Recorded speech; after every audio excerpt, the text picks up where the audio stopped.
नमस्कार, आप देख रहे हैं न्यूज 18 बिहार झारखंड और मैं आपके साथ लक्ष्मी। स्पेशल रिपोर्ट में रुक करते हैं खबरों की ओर।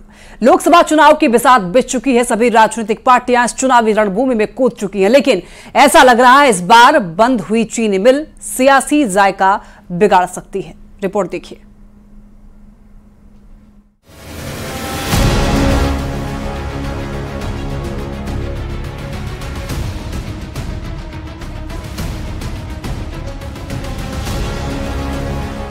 खंडहर में तब्दील हो चुकी इन दो चीनी मिलों को देख लीजिए, जो आज वीरान पड़ी है। ताला लगा ये वही मिल है जो 90 के दशक में सीतामढ़ी और सारण के इलाके के लोगों के रोजगार का बड़ा जरिया था।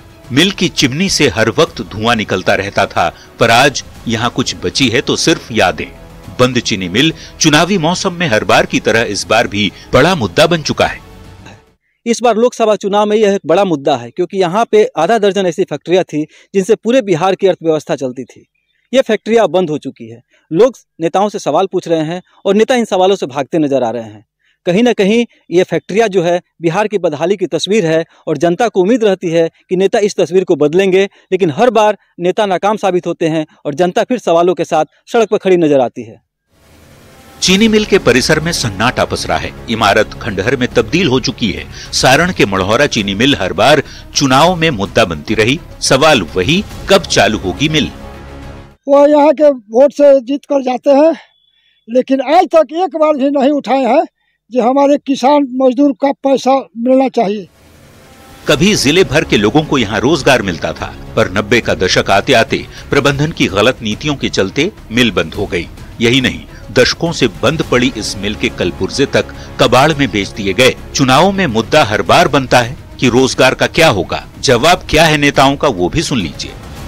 कि आप अगर आज उठा करके देखें तो आज 32,000 करोड़ रुपया का काम चिन्हित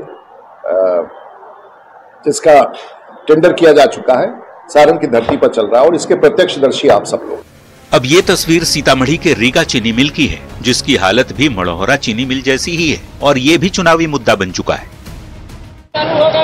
लोकसभा चुनाव को लेकर राजनीतिक सरगर्मी पूरे परवान पर है और मैं इस वक्त मौजूद हूं सीतामढ़ी के रीगा प्रखंड के उस रीगा चीनी मिल के समीप, जो रीगा चीनी मिल किसी जमाने में सदाबहार तरीके से चलती थी, लेकिन आज के तारीख में यह चीनी मिल पूरी तरीके से बंद है और पिछले 4 सालों से इस चीनी मिल में ताला लगा हुआ है।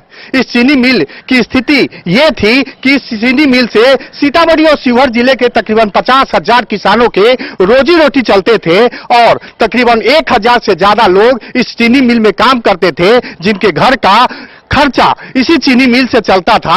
लेकिन स्थिति पिछले 4 सालों से बद से बदतर हो गई है और हालात ये है कि चीनी मिल का बंद होना इस बार चुनावी मुद्दा बन सकता है और लोग प्रदर्शन कर रहे हैं। लगातार चीनी मिल को चालू करने के लिए अभियान चलाया, बावजूद यह चीनी मिल शुरू नहीं हो सका और हालात ये है कि तकरीबन 50,000 जो किसान थे जिनके रोजी रोटी इस चीनी मिल से चलती थी, आज की तारीख में उनके परिवारों की स्थिति पूरी तरीके से खस्ताहाल है और वे आर्थिक तंगी के शिकार हो चुके हैं।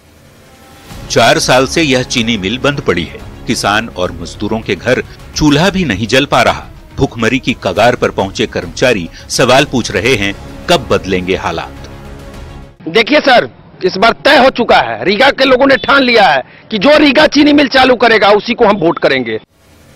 स्थानीय लोग भी सरकार और नेताओं से सवाल पूछ रहे हैं कि चाय में रीगा मिल की चीनी कब तक मिलेगी? क्या चुनावी मुद्दा बनेगा? चुनावी मुद्दा हम लोगों का बनेगा केवल चीनी मिल चालू करने का, दूसरा कोई मुद्दा नहीं है।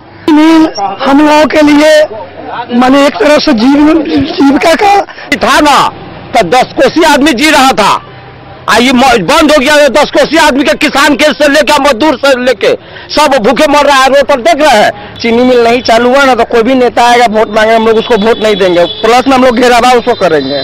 चुनाव भी फैक्ट्री चालू करे, हम लोग से वोट लेना था, यहाँ से नोटा दबा के फ्री करेंगे।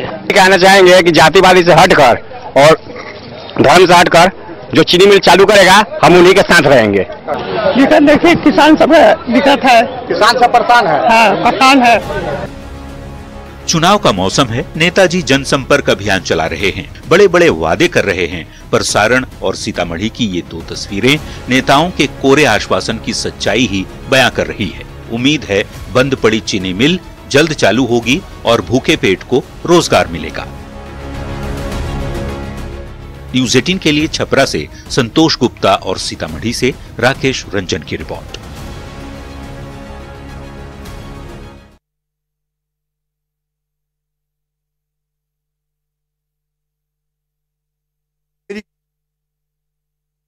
पीरपैंती से बीजेपी विधायक है ललन पासवान। आपको बता दें कि रंगदारी नहीं देने पर पूरे परिवार को जान से मारने की धमकी भी दी गई है। फोन पर आरोपियों ने धमकी दी है। विधायक ने एसएसपी को आवेदन दिया है।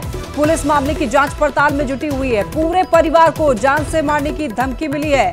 ये बड़ी जानकारी, बड़ी खबर आप तक पहुंचा रहे हैं। बीजेपी विधायक ललन पासवान से अपराधियों ने 10 लाख की रंगदारी मांगी और साथ ही पूरे परिवार को जान से मारने की धमकी भी दी है। पीरपैंती से बीजेपी विधायक हैं ललन पासवान। रंगदारी नहीं देने पर पूरे परिवार को जान से मारने की धमकी। फोन कॉल करके आरोपियों ने धमकी दी है ललन पासवान को। ज्यादा जानकारी देंगे संवाददाता आशीष रंजन हमारे साथ जुड़ रहे हैं। आशीष, ललन पासवान को रंगदारी नहीं देने पर जान से मारने की धमकी मिली है, पूरी जानकारी दीजिए। और उन्हें जो है परसों एक अननोन नंबर से कॉल आया था जिसमें साफ तौर पर 10 लाख रुपए रंगदारी की मांग की गई थी और धमकी दिया गया है कि अगर 10 लाख रुपया विधायक नहीं देते हैं तो उनके पूरे परिवार को जान से मार दिया जाएगा। जिसके बाद विधायक के द्वारा तुरंत जो है इसकी सूचना जो है मुख्यमंत्री को पत्र लिखकर दिया है और उसके बाद जो है जिले के सभी वरीय पुलिस पदाधिकारियों को जो है ये आवेदन दिया गया है। वहीं पुलिस अधीक्षक से जब हमारी अभी बात हुई है तो उन्होंने कहा कि हाँ ये मामला सामने आया है और 7 लोगों से जो है पूछताछ की जा रही है इस फोन कॉल को लेकर, लेकिन अभी तक ये सामने नहीं हो पाया है कि आखिर रंगदारी किसने मांगी है और आखिर इस तरह का जो धमकी दिया गया है आखिर क्यों दिया गया है। तो आशीष, क्या नंबर ट्रैकिंग पर नहीं लगाया गया है? क्या अब तक लोकेशन का पता नहीं चल पाया है? जी, पुलिस ने टेक्निकल सेल को इसमें लगा दिया है। जैसे ही आवेदन मिला है उसके वरीय पुलिस अधीक्षक के द्वारा टेक्निकल सेल जो है उसको जांच में लगा दिया गया है। विधायक के मोबाइल का सारा जांच जो है वो अब पुलिस लगातार कर रही है और पता लगाने की कोशिश कर रही है कि आखिर इस तरह का काम किस अपराधी ने किया है और इसके पीछे आखिर मकसद क्या है। जब अभी चुनाव का समय है उस समय इस तरह की रंगदारी मांगने का मकसद आखिर क्या है। बिल्कुल आशीष, और चूंकि चुनाव का समय है इसी वजह से ये खबर महत्वपूर्ण हो जाती है और इस पर पुलिस प्रशासन को जरूर ध्यान देना चाहिए। धमकी को लेकर जो है विधायक भी कहीं ना कहीं सहमे हुए हैं और पुलिस से उन्होंने गुहार लगाई है कि उनको जो है सुरक्षा दी जाए, जिसको लेकर भी अब पुलिस प्रशासन की ओर से कार्रवाई की जा रही है। वहीं अब पुलिस जो है जो अपराधी खून किए हैं उनकी तलाश में लगातार जुटी हुई है। कई टीम को बनाए गए हैं और टीम के द्वारा जो है लगातार कार्रवाई की जा रही है। ठीक है आशीष, बहुत धन्यवाद आपका तमाम जानकारियों के लिए। और इधर पटना से एक बड़ी खबर सामने आ रही है। +2 स्कूल के अतिथि शिक्षकों की सेवा खत्म कर दी गई है। शिक्षा विभाग का सभी डीईओ को पत्र लिखा गया है। आपको बता दें कि 1 अप्रैल से स्कूल में अतिथि शिक्षक की सेवा पर रोक रहेगी। 3 अप्रैल तक सभी डीईओ से विभाग ने प्रमाण पत्र मांगा है। एक भी अतिथि शिक्षक सेवा में नहीं रहेंगे। और आपको बताते चले +2 स्कूलों में 94,738 शिक्षकों की स्थायी बहाली। अब अतिथि शिक्षकों की कोई जरूरत नहीं है, शिक्षा विभाग ने कहा है। माध्यमिक निदेशक कन्हैया प्रसाद ने आदेश जारी किया है। ये बड़ी खबर पटना से आप तक पहुंचा रहे हैं। अतिथि शिक्षकों की सेवा खत्म की जा रही है, शिक्षा विभाग ने यह आदेश जारी किया है।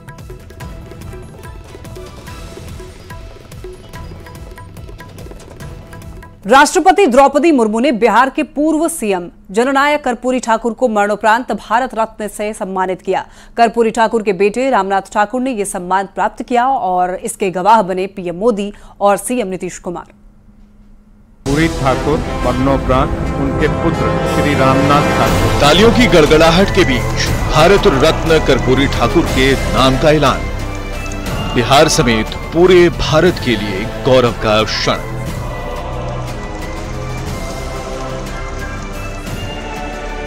एक ऐसे नेता को सम्मान जिनका योगदान पूरे भारत को संदेश देता है, रास्ता दिखाता है।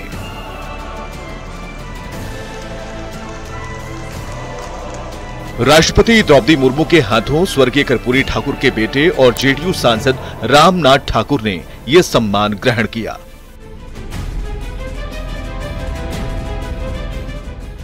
बिहार के पूर्व मुख्यमंत्री कर्पूरी ठाकुर के आदर्शों पर चलने की बात कहने वाले बिहार के मुख्यमंत्री नीतीश कुमार भी समारोह के गवाह बने। जब कर्पूरी ठाकुर को सम्मान देने की घोषणा हुई और तालियां बजने लगी, उस वक्त कर्पूरी ठाकुर के बेटे रामनाथ ठाकुर ने नीतीश कुमार का अभिवादन करना चाहा, तो बड़ी ही विनम्रता से नीतीश कुमार ने उन्हें पीएम मोदी का आभार जताने का इशारा किया। आज मैं बहुत खुश हूं। वर्षों से लंबित जिस सर्वोच्च अवार्ड के लिए हम लोग प्रयत्नशील थे, भारत सरकार के प्रधानमंत्री ने, श्री नरेंद्र मोदी जी ने जननायक कर्पूरी ठाकुर जी को 23 जनवरी को भारत रत्न देने का घोषणा किया। आज फलीभूत होकर के ये अवार्ड मुझे आज प्राप्त हुआ। मैं अपनी तरफ से, अपने परिवार की तरफ से और बिहार की जनता की तरफ से नहीं पूरे हिंदुस्तान के शोषित, पीड़ित, लांछित की तरफ से मैं कृतज्ञता ज्ञापित करता हूं। नमिता और उनके दामाद हैं रंजीत, ये लोग हमारे साथ हैं। नमिता जी, कैसा आज फील कर रही हैं आज इस मौके पर? बहुत ही प्राउड मोमेंट है ये हम लोगों के लिए ही नहीं, परिवार फैमिली के लिए नहीं, पूरी बिहार की जनता के लिए ये बहुत प्राउड, क्योंकि वो लोग जो डिमांड करते थे दादा के विचारों को, वो आज उनका सब ये हुआ है। देश में पिछड़ों की राजनीति करने वाले ना जाने कितने ही नेता हुए, लेकिन पिछड़ों को उनका हक दिलाने वाले कर्पूरी ठाकुर को पूरा देश उनके कार्यों के लिए याद करता है। खुद प्रधानमंत्री नरेंद्र मोदी ने 23 जनवरी 2024 को सोशल मीडिया के जरिए कर्पूरी ठाकुर के लिए अपनी भावनाएं जाहिर की थीं।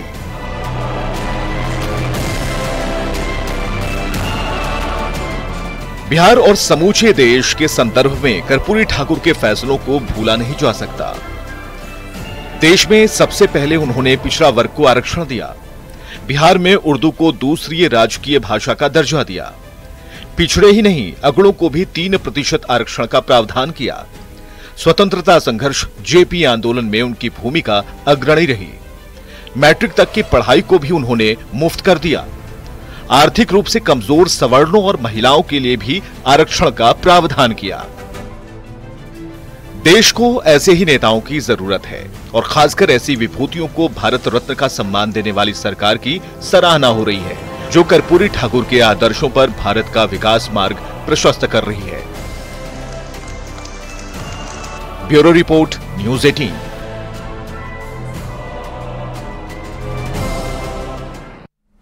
सिवान से बड़ी खबर है। चर्चित Chilmarwa double murder case, ADJ MP MLA court ने फैसला सुना दिया है। माले के दोनों विधायक बरी हुए हैं। दरौली के माले विधायक सत्यदेव राम और जिरादेई के माले विधायक अमरजीत कुशवाहा दोष मुक्त करार दिए गए हैं। 11 साल के बाद आज फैसला आया है। 2013 में राजू सिंह उर्फ राज नारायण सिंह और मुकेश सिंह की हत्या हुई थी। गुटरी थाना क्षेत्र के चिलमारवा में जमीन विवाद में हत्या की गई थी। इसी को लेकर के 11 साल के बाद कोर्ट ने यह फैसला सुनाया है। बताते चले आपको, माले के दोनों विधायक बरी हो गए हैं। दरौला के माले विधायक सत्यदेव राम और जिरादेई के माले विधायक अमरजीत कुशवाहा दोष मुक्त करार दिए गए हैं। 11 साल के बाद आज ये फैसला आया है, तो ये बड़ी खबर आप तक पहुंचा रहे हैं। खेलो इंडिया के तहत राजधानी पटना में विमेंस स्विमिंग कंपटीशन का आयोजन किया जा रहा है, जिससे बिहार, झारखंड समेत 5 राज्यों की लड़कियां भाग ले रही हैं। एयरपोर्ट के नजदीक ऑफिसर्स स्विमिंग पूल में ये महिला तैराक कई राउंड स्विमिंग करती नजर आई, जिसका जायजा लिया है संवाददाता विनीता मिश्रा ने। खेलो इंडिया के तहत राजधानी पटना में वुमेन्स स्विमिंग कंपटीशन का आयोजन किया जा रहा है, जिसमें बिहार समेत 5 अन्य राज्यों की स्विमिंग कंपटीशन में भाग लेने के लिए लड़कियां पटना पहुंची हैं। और यहां देख सकते हैं लगभग अलग अलग राज्यों से आई 82 लड़कियां स्विमिंग कंपटीशन में यहां भाग ले रही हैं। एयरपोर्ट के नजदीक जो स्विमिंग पूल है वहां पर अन्य राज्यों से आई लड़कियां एक दूसरे को कड़ी टक्कर देती हुई नजर आ रही हैं। सबको यहां जीतना है और ये सेकंड राउंड का ये मुकाबला है। अलग अलग राज्यों की लड़कियां यहां पर बिहार में रिप्रेजेंट कर रही हैं। सर, सेकंड राउंड का ये मुकाबला है, अन्य राज्यों की लड़कियां भी आई हैं। जी, फर्स्ट राउंड कहाँ हुआ? फर्स्ट राउंड भुवनेश्वर में हुआ था। ये जोन 4 का खेलो इंडिया महिला सीरीज टूर्नामेंट हो रहा है और ये बिहार में पहली बार पटना में आयोजित किया जा रहा है। बिहार में खेलो इंडिया के तहत पहली बार इस तरीके से स्विमिंग कंपटीशन हो रहा है और स्विमिंग कंप्लीट करने के बाद लड़कियां बाहर भी आ रही हैं। जी, क्या नाम है? अनुप्रिया पंडा। कैसा लग रहा है अनुप्रिया? बहुत अच्छा। किस नंबर पे हैं अभी आप? थर्ड। तो बधाई सबसे पहले। कहाँ से आई हैं आप? ओडिशा। ओडिशा से। बिहार पहली बार आई हैं कि पहले भी आई हैं? नहीं, पहली बार आए हैं। पहली बार आई हैं। बिहार के खिलाड़ियों के लिए अच्छी बात है कि अन्य राज्यों की बच्चियां एक साथ बिहार में एक दूसरे के खिलाफ मुकाबला करती हुई नजर आ रही हैं। Vinita Mishra, news 18 Patna. Film industry में कई सितारे हैं जो फिल्मी करियर संभालने के साथ साथ राजनीति में भी अपना हाथ आजमा रहे हैं। कंगना रनौत, अरुण गोविल जैसे बड़े सितारे इस बार लोकसभा चुनाव के जरिए राजनीति में एंट्री कर रहे हैं। इनके अलावा कौन कौन से सितारे राजनीति में अपना दमखम दिखाएंगे और कहां से चुनाव लड़ेंगे, इस रिपोर्ट में देखिए।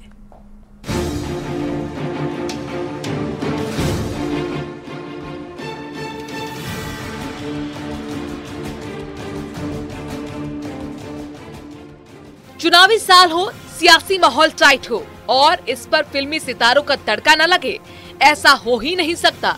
2014 और 2019 के लोकसभा चुनाव में भौकाल दिखाने के बाद एक बार फिर से 2024 के चुनाव में कई सेलिब्रिटीज अपनी किस्मत आजमाने जा रहे हैं, जिसमें बॉलीवुड की क्वीन कंगना रनौत और रामायण सीरियल में श्री राम का किरदार निभाने वाले अरुण गोविल का नाम भी शामिल है।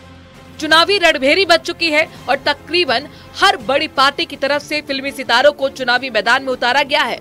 फिल्मी सितारों का सियासत से पुराना रिश्ता है। इससे राजनीतिक दलों को जनता को आकर्षित करने के लिए एक जाना पहचाना चेहरा मिल जाता है, जबकि फिल्मों में अपनी एक पारी खेल चुके अभिनेताओं और अभिनेत्रियों को राजनीति में किस्मत आजमाने का एक फायदेमंद मंच। हर लोकसभा चुनाव में राजनीतिक पार्टियां किसी न किसी बड़े चेहरों को टिकट देकर चुनावी मैदान में उतारती रही हैं। फिल्मी सितारों का पॉलिटिक्स में कदम रखना कोई नई बात नहीं है। इससे पहले भी कई सुपरस्टार्स राजनीति में अपनी किस्मत आजमा चुके हैं। राजनीतिक गलियारों से इंडस्ट्री के कई बड़े सितारे गुजर चुके हैं। बॉलीवुड से राजनीति में एंट्री कर रहे अरुण गोविल और कंगना रनौत को अपनी सियासी डेब्यू में सफलता मिलती है या नहीं, ये तो आने वाला वक्त ही बताएगा। Bureau report, news 18। तो आइए चलते चलते देख लेते हैं नवादा लोकसभा सीट का चुनाव इतिहास और क्या है नवादा सीट का सियासी समीकरण।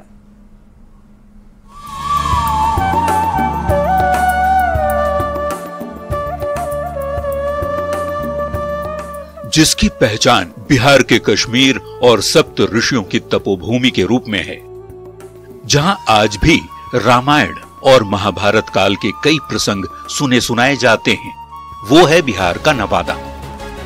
नवादा लोकसभा क्षेत्र बिहार का सबसे दक्षिणी संसदीय क्षेत्र है। इसकी सीमा झारखंड से लगती है। राजनीति की प्रयोगशाला रही नवादा सीट का इलाका लंबे वक्त तक जातीय हिंसा और नक्सल प्रभावित रहा है। यही वजह है कि हर एक चुनाव में यहां विकास के मुद्दे हवा हो जाते हैं और जातीय समीकरण हावी हो जाता है। भूमिहार और यादव बहुल नवादा क्षेत्र में राजनीति की धुरी इन्हीं दो जातियों के इर्द गिर्द घूमती रही है। कुल मतदाताओं की बात करें तो नवादा लोकसभा सीट पर 20,03,504 वोटर हैं, जिनमें पुरुष वोटर्स की संख्या 10,42,312 है, तो महिला वोटर्स की संख्या 9,61,042 है, जबकि थर्ड जेंडर के वोटर 150 हैं। नवादा लोकसभा क्षेत्र 6 विधानसभा क्षेत्रों से मिलकर बना है, जिसका आजादी के बाद से अब तक कई बार परिसीमन हो चुका है। फिलहाल नवादा लोकसभा क्षेत्र में हिसुआ, वारसलीगंज, रजौली, नवादा, गोविंदपुर और बरबीघा विधानसभा क्षेत्र शामिल हैं। नवादा लोकसभा सीट के जातीय गुणागणित पर नजर डालें तो पता चलता है कि यहाँ सबसे ज्यादा वोट भूमिहार जाति के लोगों का है। नवादा सीट पर भूमिहार 22 से 25% हैं, तो यादव कोयरी कुर्मी 25% हैं। वैश्य जाति के लोग यहाँ 8% हैं, तो दलित और महादलित का प्रतिशत 20 है। मुस्लिम आबादी 8% और ईबीसी यानी अत्यंत पिछड़ा वर्ग का वोट 15% है। नवादा लोकसभा सीट का चुनावी इतिहास भी बहुत दिलचस्प रहा है। यहाँ ज्यादातर समय तक कांग्रेस और बीजेपी का ही दबदबा देखने को मिला है। 1952 से लेकर 1962 तक इस क्षेत्र में कांग्रेस प्रत्याशी ही विजयी रहे हैं। 1967 में निर्दलीय प्रत्याशी सूर्य प्रकाश पुरी ने कांग्रेस के विजय रथ को रोका और चुनाव में जीत हासिल की। अगर 1952 से लेकर अब तक हुए चुनाव की बात करें तो नवादा में 8 बार कांग्रेस को जीत मिली, तो बीजेपी उम्मीदवारों ने 4 बार नवादा सीट पर बाजी मारी। 2009 से लेकर 2019 तक नवादा सीट पर एनडीए का कब्जा रहा है। 2009 में डॉक्टर भोला सिंह बीजेपी के टिकट पर चुनाव जीते और 2014 में नवादा से गिरिराज सिंह ने जीत दर्ज की। 2019 के चुनाव में ये सीट लोक जनशक्ति पार्टी के खाते में चली गई, जहां से एलजेपी के चंदन सिंह सांसद बने। 2024 में एक बार फिर नवादा सीट बीजेपी के पास है। बीजेपी से विवेक ठाकुर मैदान में हैं, जिनका सीधा मुकाबला आरजेडी के श्रवण कुशवाहा से है।